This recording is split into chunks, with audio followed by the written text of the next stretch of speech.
আশা করছি সবাই খুব ভালো আছেন, সুস্থ আছেন। আমিও ঠিকঠাক আছি। আজকের কিন্তু দুপুরবেলা থেকে ভিডিওটা শুরু করলাম। আজকে আসলে ওদের ক্যারাটে ক্লাস আছে, তো যেদিন ক্যারাটে ক্লাস থাকে সেদিন আমি দুপুরে ওদেরকে ঘুম পাড়াই না। কারণ তাহলে বিকেলে উঠতে ভীষণ তখন সমস্যা করে, মানে বিকেলে একদম উঠতেই চায় না।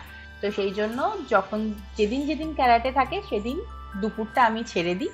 ওরা ওদের মতন ক্রাফট করে, আর বড়জনকে একটু মাঝে মধ্যে পড়াশোনাও করিয়ে নিই, কারণ কিছু কিছু সময় দেরি করে শুরু হয় ক্যারাটে ক্লাসটা, তখন অনেক দেরিতে ছাড়ে। তো কিছুটা পড়াশোনা এগিয়ে রাখে ও দুপুরের দিকে, তারপর এসে আবার বসে পড়তে। তো সেই জন্য দুপুরবেলা জেগে আছে বলে আমি আজকে দুপুরবেলা একটু পেয়ারা কেটে নুন দিয়ে মাখিয়ে দিলাম। ওরা এখন খাবে আর নিজেদের মতন একটু সময় কাটাবে। তো আমি এইদিকে একটু টুকটাক কাজ করে নিচ্ছি। এইখানে আমার ঠাকুর যে সিংহাসনটা আছে ঠাকুরের, সেই সিংহাসনের ওপরে আমি একটা এরকম টাওয়েল বা কিছু একটা কাপড় পেতে রাখি যাতে ওপরটা নোংরা না হয়। তো সেটা খুব ধুলো হয়ে গেছিল বলে সেটা পাল্টে কাচতে দিয়ে দিলাম, আর একটা নতুন ফ্রেশ টাওয়েল পেতে দিলাম। আর এই ল্যাম্পটা আমি খাদি মেলা থেকে কিনেছিলাম। তো মানে এই ধরনের ল্যাম্প আমার এত দেখতে ভালো লাগতো, এটা এইবারের খাদি মেলাতেই কিনেছি। তো প্রত্যেকবারই দেখে চলে আসতাম, কোনোবারই কেনা হয়নি। তো ভাবলাম এবারে ভেবেছিলাম যে না, কিনবই। তো ভীষণ ভালো লাগে লাইট জ্বাললে নিচের ওই যে ঠাকুরের যে মূর্তি মতন আছে ওটা দেখতে খুব ভালো লাগে। তো যাই হোক, সেটাও রেখে দিলাম। আর এখন আমি একটুখানি এখানে সিমাইয়ের পায়েস করছি। ওরা এটা খেয়ে ক্যারাটে শিখতে চলে যাবে।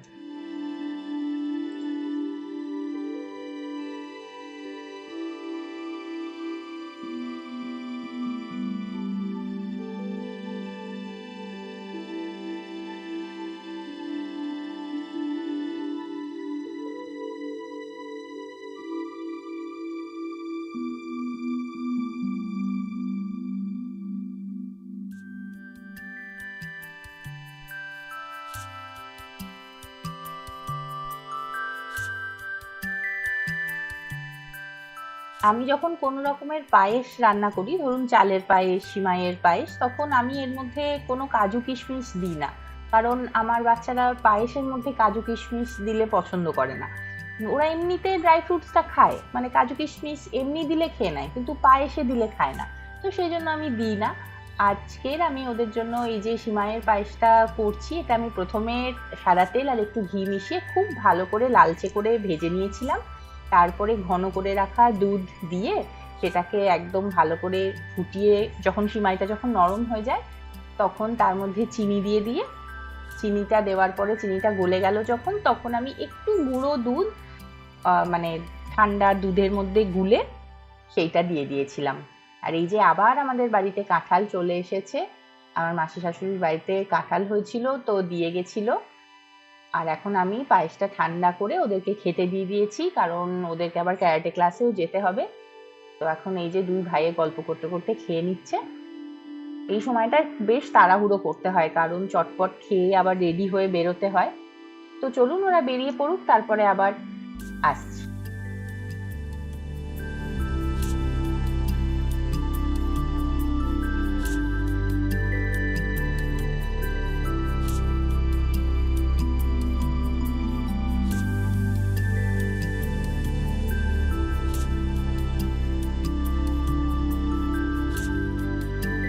ওরা বেরিয়ে যাওয়ার পর আমি এখন এই বারান্দার যে গাছগুলো আছে সেগুলো একটু জল দিয়ে দেব।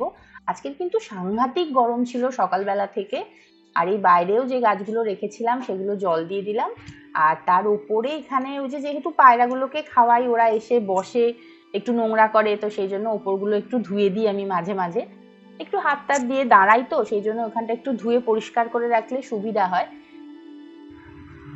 আর এই যে এখন দেখুন পায়রাগুলো চলে এসেছে, ওরা ভাবছে যে বিকেল বেলায় আমি এসেছি তাহলে ওদেরকে কেন খেতে দিচ্ছি না।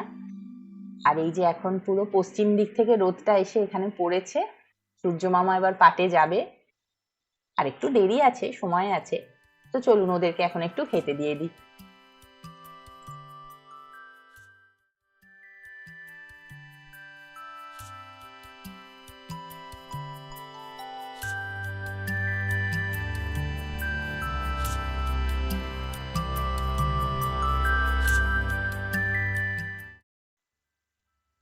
সকাল থেকে যে বাসনগুলো সমস্ত মাজা থাকে আমি এই বিকেলের দিকে একটু সময় করে এই বাসনগুলো আমি আগে তুলে নিই, কারণ বাসনগুলো পরিষ্কার করে তোলা থাকলে রান্নাঘরটা কিন্তু অনেকটা পরিষ্কার লাগে। আমার কাছে এটা একটা মেটালের কাটলারি হোল্ডার আছে, তো এটার মধ্যে আমি ওই হাতা খুন্তি আমার বড় ছুরিটা সমস্ত এগুলো রাখি। কিন্তু আমি এটার মধ্যে না একটা প্লাস্টিক দিয়ে তারপরে রেখেছি, কারণ আমার মনে হয় কোনো কারণে যদি হাতা খুন্তিতে জল থাকে তাহলে মেটালটার মধ্যে যদি কোনো দাগ হয়ে যায়, তো সেই জন্য আমি কিছুতেই ওই প্লাস্টিকটা বার করে তারপরে ওটা রাখতে পারি না। আর ভেতরে টিস্যু পেপার দিয়ে দেখেছি, টিস্যু পেপারটা কিন্তু কুঁচকে যায়, ছিঁড়ে যায়। তো সেই জন্য এটাই রেখেছি আমি, মানে আর বুঝতে পারি না যে এই ভেতরে কি রাখলে ঠিক হবে। আর বাকি বাসনগুলো এখন গুছিয়ে নিচ্ছি। আমার তো নন মডিউলার কিচেন, তো সেই জন্য আমি বড় যে ভারী বাসনগুলো একটু পিছনের দিকে রাখি, যেরকম ধরুন কড়াই, তারপরে বিভিন্ন ধরনের কড়াইগুলো, এগুলো পিছনে রাখি। আর সামনে যেগুলো সবসময় ইউজ হয়, ধরুন থালা বা প্লেট বা ছোট বাটি, সেইগুলো রাখি। আর কথা বলতে বলতে এখন চলুন দেখাই আকাশের অবস্থাটা কি হয়েছে। সন্ধে সন্ধে হয়ে এসেছে, কিন্তু আকাশের মেঘের কি রং, মানে এইদিকে একরকম রং, ওইদিকে একরকম রং, অসাধারণ হয়ে গেছে আকাশটা। ঝড় উঠবে, বৃষ্টি হবে মনে হচ্ছে। তো অনেকদিন আপনাদেরকে এরকম একটা সিচুয়েশনে কোনো গান শোনানো হয়নি বলুন, তো চলুন আজ একটা গান শোনাই, 2 লাইনই শোনাবো। বাদুলো বাউল বাজায় বাজায় বাজায় রে, বাজায় রে এক তারা, বাদুলো বাউল বাজায় বাজায় বাজায় রে, সারা বেলা ধরে ঝরো ঝরো ঝরো ধারা, বাদলো বাউল বাজায় বাজায় বাজায় রে।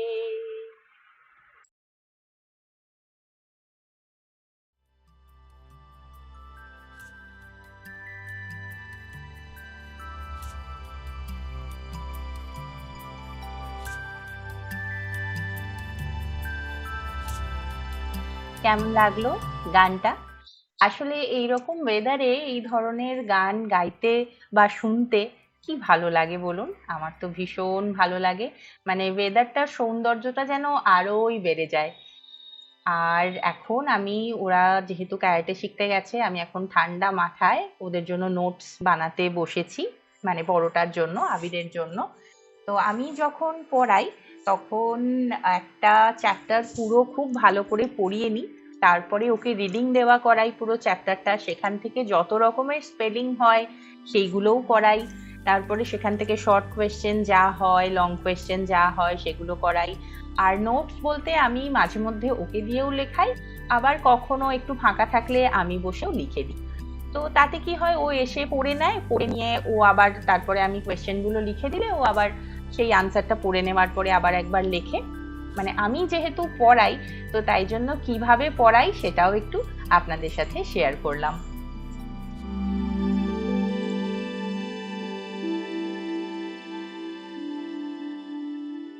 আজকের বাইরে এত সুন্দর ওয়েদার, তো সেই জন্য আজকের ভাবলাম একদম স্পেশাল একটা ডিশ বানাবো, কিন্তু ভীষণ কমফোর্টিং আর ভীষণ তাড়াতাড়ি হয়ে যায়, একদম সময় লাগে না, কিন্তু খেতে অসাধারণ হয়। এটা একটা ওয়ান পট মিল বলা যেতে পারে। নাম এটার চিকেন ফিশ প্যাশ, মানে এটা একটা অ্যাংলো ইন্ডিয়ান ডিশ, এটা আমার মায়ের কাছ থেকেই আমার শেখা। তো এটা খেতে আমার ভীষণ ভালো লাগে, তো যার জন্য আমি এটা শিখে নিয়েছি। এটা আমি আজকের কুকারে করছি, কুকারের মধ্যে সাদা তেল দিয়েছি, তারপরে একটু তেজপাতা ফোড়ন দিয়ে তার মধ্যে গোটা গরম মশলা আর কয়েকটা গোটা গোলমরিচ ফোড়ন দিয়েছিলাম। তারপরে আমি আলুটা খুব ভালো করে, আলু পেঁয়াজ টমেটো দিয়ে ভেজে অল্প একটু আদা রসুন বাটা দিয়ে মাংসটা দিয়ে খুব ভালো করে এটাকে কষে নেব আমি কুকারের মধ্যেই। আর তারপর আমি এখানে গোবিন্দভোগ চালটা ধুয়ে রেখেছিলাম, ধুয়ে জল ঝরিয়ে রেখে দিয়েছিলাম। তো সেই গোবিন্দভোগ চালটা আমি এখানে দিয়ে দিলাম, দিয়ে খুব ভালো করে কষবো। কষতে কষতেই না এই রান্নাটা থেকে এত সুন্দর একটা গন্ধ বেরোয়, মানে গোবিন্দভোগ চাল বা এই চিকেন সমস্ত কিছু একসাথে মিলেমিশে যে খিদে পেয়ে যাবে কিন্তু। আর আমি আজকে আলুই দিয়েছি, এর মধ্যে বিভিন্ন রকমের সবজি ব্যবহার আমি করি মাঝে মধ্যে, আপনারাও করতে পারেন বাড়িতে থাকলে। যেমন ধরুন গাজর, বিনস, ক্যাপসিকাম, মাশরুম, সমস্ত কিছু দিয়ে, মটরশুঁটি শীতকালে, তো এগুলো সব কিছু দিয়েই বানানো যায়। তো আজকের একদম চটজলদি বানিয়ে নিচ্ছি। আর স্বাদ মতন দিলাম নুন মিষ্টি আর একটু গোলমরিচ। আমি লঙ্কাটা এখানে ব্যবহার কমই করেছি, ওই আদা রসুনের সাথে ছোট একটা লঙ্কা বেটে দিয়েছিলাম, কারণ আগেই বলেছি আমার ছোট ছেলেটা এখনো অতটাও ঝাল খেতে শেখেনি। তো যেহেতু ও ভীষণ খেতে ভালোবাসে এই রান্নাটা, তো সেই জন্যই ওরও মুখের মতন করে তো আমাকে একটু বানাতেই হবে ধরুন। তো আপনারা যারা ঝাল খান তারা তো কাঁচা লঙ্কা দেবেনই। তো এবারে পরিমাণ মতন জল দিয়ে দেব। আর কিছুই এটার মধ্যে লাগে না, কিন্তু খেতে অসাধারণ হয়। মানে সেই আরো একবার সেই লাইনটাই আমার মনে পড়ে যায় যে একটা খুব সাধারণ জিনিস কিন্তু অসাধারণ টেস্ট। আর অসাধারণ কিছু এর মধ্যে ইনগ্রেডিয়েন্টসও লাগে না, খুব সাধারণ আর ভীষণ কমফোর্টিং। মানে এরকম তো হয় ধরুন কোনো দিন রান্না করতে ইচ্ছে করে না, শরীরটা হয়তো একটু খারাপ বা বাইরে থেকে কোথাও থেকে এসেছি, তো সেই দিনের জন্য পারফেক্ট। বৃষ্টি টিষ্টি পড়লে তার জন্য পারফেক্ট। তো আর উপর থেকে এই যে হয়ে গেছে, হয়ে যাওয়ার পরে আমি একটু মাখন ছড়িয়ে দিলাম আর ওদেরকে গরম গরম পরিবেশন করে দেবো। ব্যাস, আজকের ভিডিওটা এখানেই শেষ করছি। খুব ভালো থাকবেন, সুস্থ থাকবেন। দেখা হবে নেক্সট আরেকটা ভিডিওতে। Till then by. আর এই চিকেন ফিশ প্যাচ রেসিপিটা কিন্তু মাস্ট ট্রাই, অবশ্যই ট্রাই করবেন, খেতে অসাধারণ হয়। বাই।